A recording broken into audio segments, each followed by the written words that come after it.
ಅವ್ರು ನೋಡಿದ್ರೆ ಅದರಲ್ಲಿ ಕಣ್ಣಿಟ್ಟು ನೋಡುವಂಥದ್ದು ಯಾರು ಮಧ್ಯಮ ವರ್ಗದವರು ಮತ್ತೆ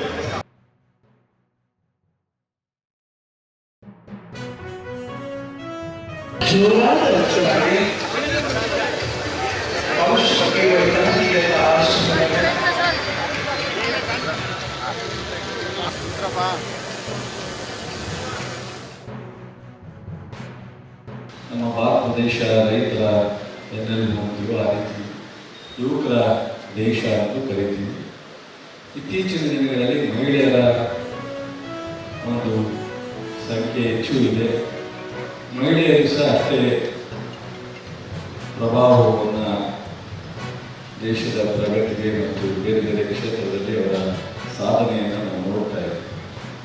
ಹೀಗಾಗಿ ಯಾರ ಕಡಿಮೆ ಯಾರು ಜಾಸ್ತಿ ಅಂತ ಇಲ್ಲಿ ನಾವು ಲೆಕ್ಕಾಚಾರ ಮಾಡಲಿಕ್ಕಾಗಲ್ಲ.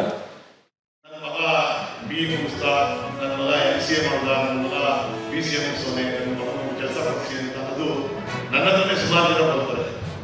ಯಾವುದೇ ರಾಜಕಾರಣಿ ಇವತ್ತು ನೀವು ತಿಳ್ಕೊಳ್ಳಿ ದಯವಿಟ್ಟು, ಯಾವುದೇ ಮಲ್ಟಿನ್ಯಾಷನಲ್ ಕಂಪ್ನಿಗಳಿಗೆ ಇನ್ಫ್ಲೂಯೆನ್ಸ್ ಮಾಡಿದ್ರೆ ಯಾರನ್ನು ಯಾವ ಮಲ್ಟಿನ್ಯಾಷನಲ್ ಕಂಪ್ನಿಯವ್ರನ್ನು ವಿದ್ಯಾರ್ಥಿಗಳನ್ನ ಅಂದ್ರೆ ಡಿಗ್ರಿ ಮುಗಿಸಿರೋರನ್ನ ನಿಮ್ಮ ಎಜುಕೇಶನ್ ಮುಗಿಸ್ಕೊಂಡು ಬಂದಿರೋರನ್ನ ಸೇರಿಸೋಲ್ಲ.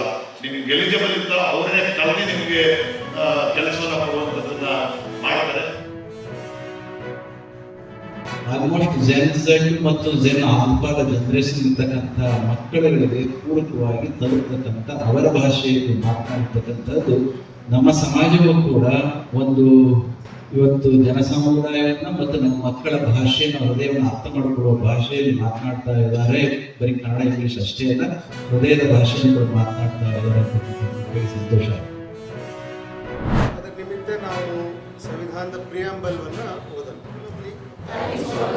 Resolve to socialist, secular, democratic, republic, and to secure to all its citizens justice, social and worship, equality of status and opportunity and fraternity, assuring the dignity of the individual and the unity and integrity of the nation.